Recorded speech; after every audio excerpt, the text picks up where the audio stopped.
In the 17th century, people looked at the sky and wondered, but they lacked a unified mathematical system to explain the universe. A new understanding of these motions would not emerge from the loud debates of an academy. It would arrive through absolute solitary silence. On a cold winter day in 1642, Isaac Newton was born. He arrived fatherless and so small that his mother later claimed he could fit inside a large cup. When he was 3, his mother left to marry another man, leaving Isaac behind. He grew up feeling lonely, finding little interest in the company of other children. This isolation forced him to retreat inward.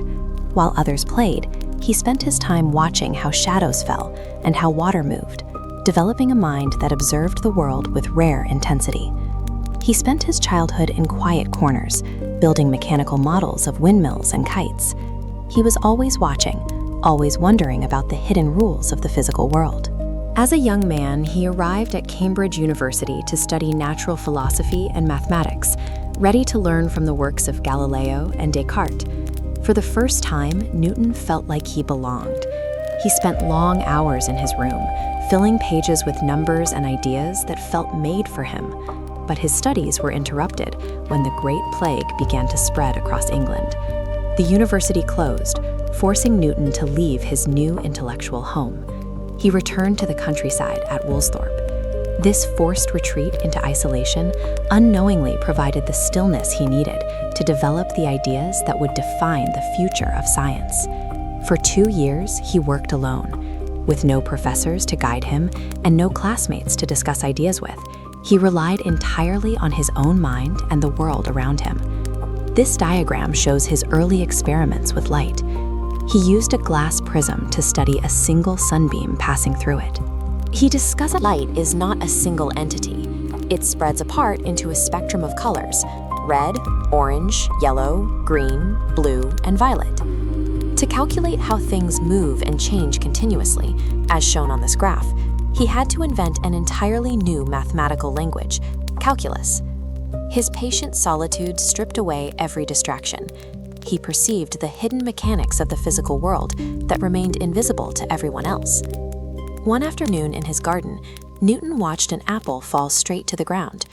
In that quiet moment, he asked a question most people ignored. He wondered why the fruit always fell straight down toward the Earth's center, rather than drifting sideways or upward. This split-screen diagram illustrates his realization. The same invisible force pulling the apple to the ground also holds the moon in its orbit around the Earth. After years of secretive calculation, he published his 3 laws of motion and the theory of gravity in his masterwork, the Principia. This work provided a mathematical framework for the physical world. Newton replaced centuries of mystery with a system of observable, predictable rules that explained everything from tides to planets.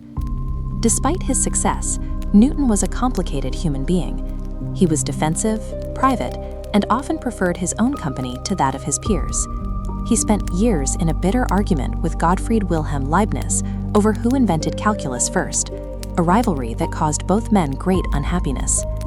He also spent a significant portion of his life secretly studying alchemy. He filled notebooks with attempts to transform common metals into gold. His focus on theology was equally intense. He spent decades trying to decode biblical prophecies and understand the nature of God's design. Whether through physics, through alchemy, or religion, Newton was driven by a single obsessive quest to understand the hidden intelligence that he believed governed all of reality. In later life, he moved to London and became a public figure. He served as Master of the Royal Mint and President of the Royal Society, receiving a knighthood in 1705. Newton died in 1727 and was buried in Westminster Abbey. His work still underpins everything from the physics in our classrooms to the satellites orbiting the Earth today. Yet he remained humble about his achievements, famously writing that if he had seen further than others, it was only by standing on the shoulders of giants. His story shows that discovery does not require a loud voice or a crowded room. It requires the quiet courage to pay attention to the world and ask why.